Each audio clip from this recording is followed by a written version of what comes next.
भाइयों और बहनों, राष्ट्रपति जी ने आपातकाल की घोषणा की है।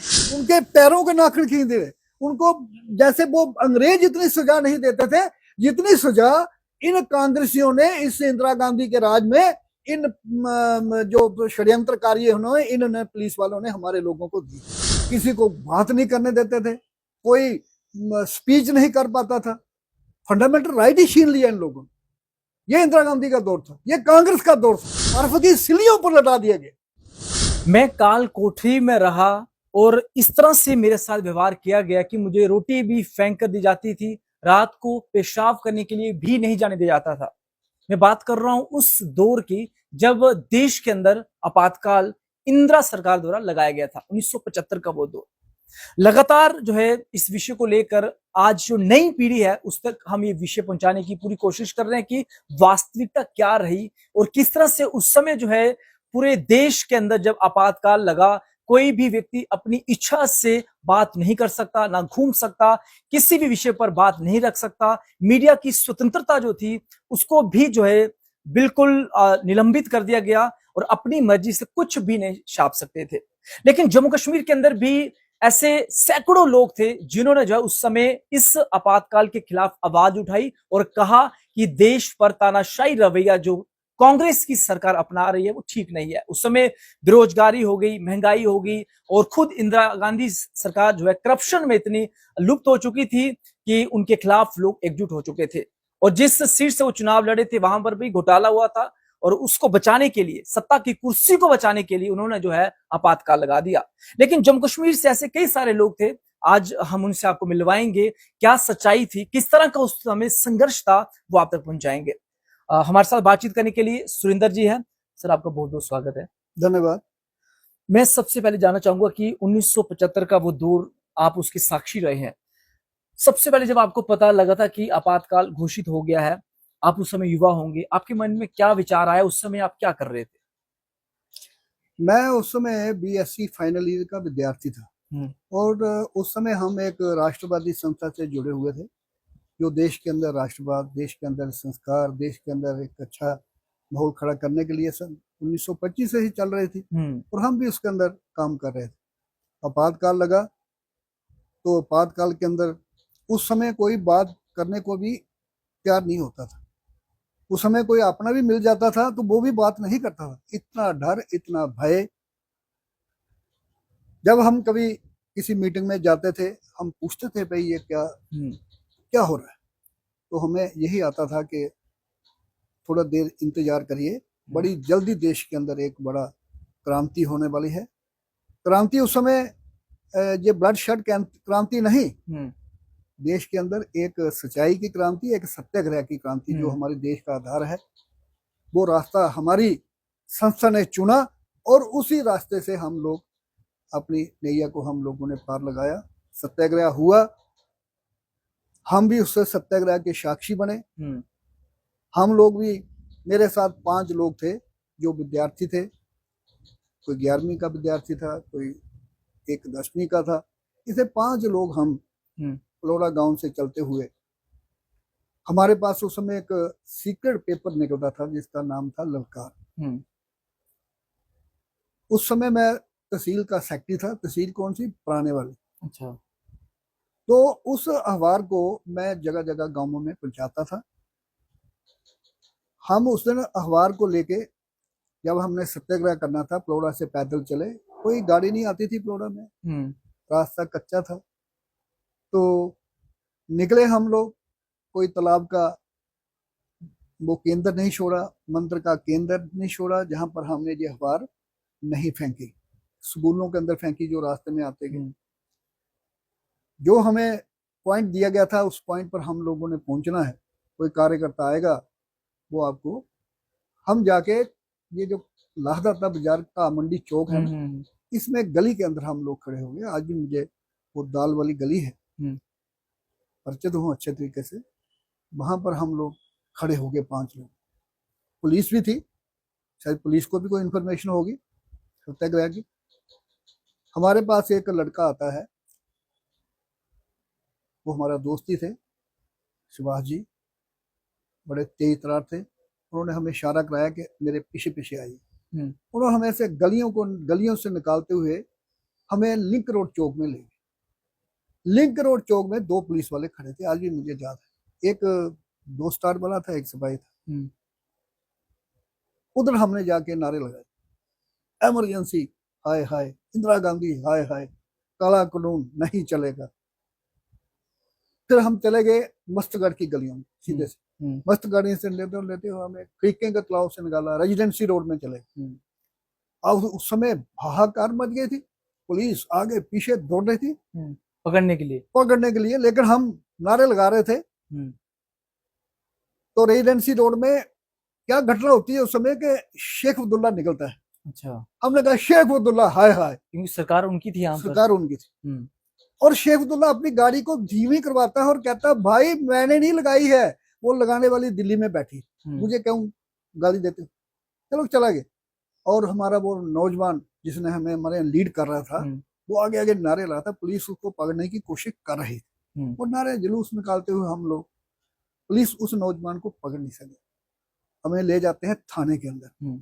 सिटी थाने का मुंह ही उस दिन देखा, हवालाट भी उस दिन देखी। हवालाट में जाके हमें ठोंस दिया।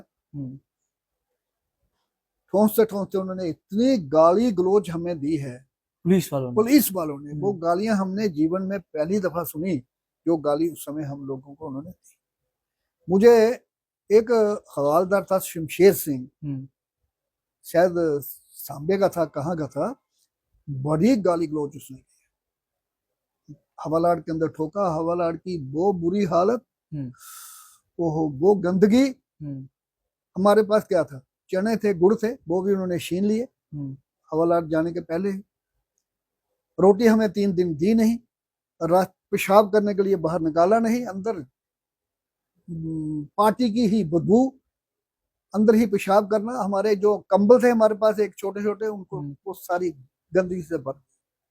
3 दिन के बाद कोई हमारी महिलाएं आती हैं, वो हमें भोजन कराने के लिए, उन्होंने क्या अपना प्रदर्शन किया थाने में, हमें बाहर निकाला, रोटी खिलाई, फिर थाने के अंदर।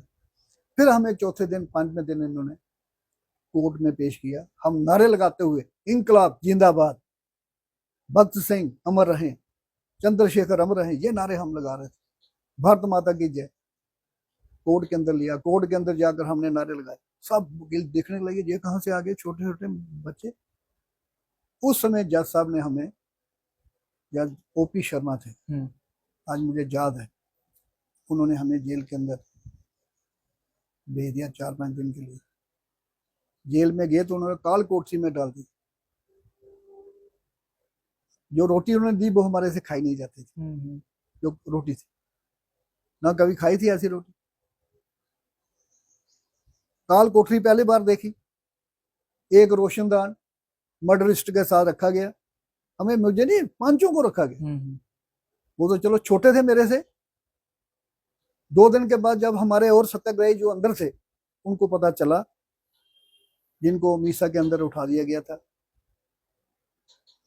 तो उन्होंने बाहर आकर प्रदर्शन किया, अपनी बैरक से बाहर निकला, फिर हमें बाहर निकाला। उस समय आपको ऐसे मालूम था कि हमें क्यों गिरफ्तार किया, कारण पता थे कुछ?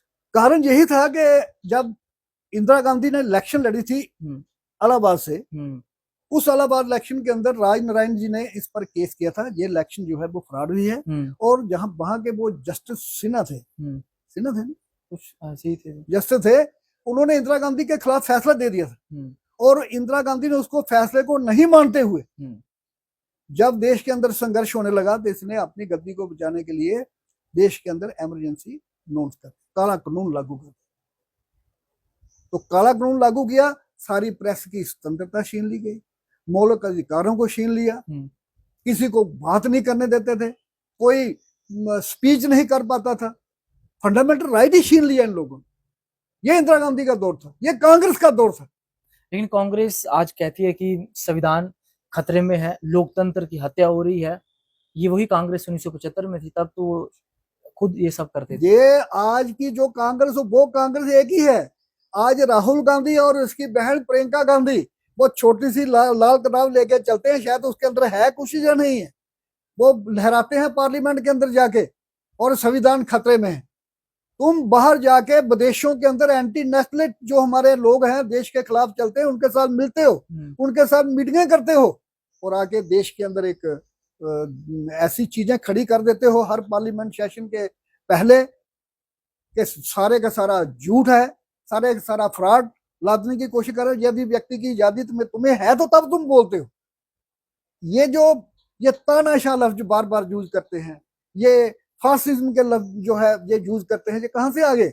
हमारी तो संविधान के अंदर ना फासिज्म है, ना हमारे संविधान के अंदर वो है तानाशाह तो कोई जिक्र है। तानाशाह तो ये खुद थे उस समय, तानाशाह तो ये खुद है, इन्होंने जर्मन से लिया है ये लफ्ज, उसके कॉन्स्टिट्यूशन से लिया, हमारे कॉन्स्टिट्यूशन में नहीं है ये।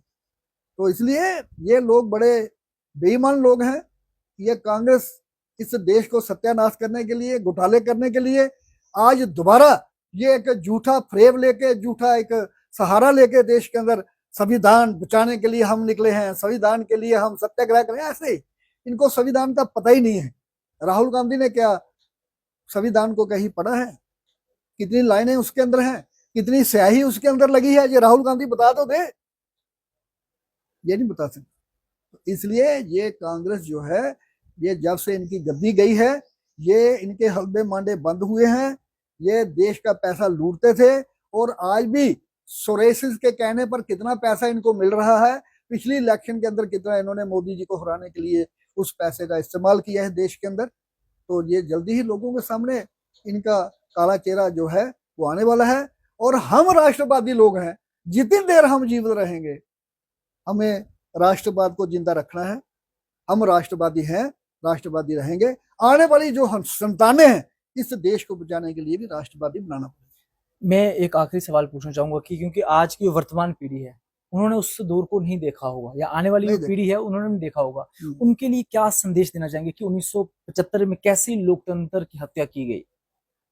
हमारी संस्था के 125 लोगों को इन्होंने बुरी हालत से मार दिया है। जम्मू कश्मीर में पूरे देश के अंदर 125 लोग, 1,10,000 20,000 लोगों ने सत्याग्रह किया पूरे देश के अंदर। उन परिस्थितियों में, डरावनी परिस्थितियों में जो संघर्ष समिति बनी थी, तो हमारे इतने लोग मारे गए।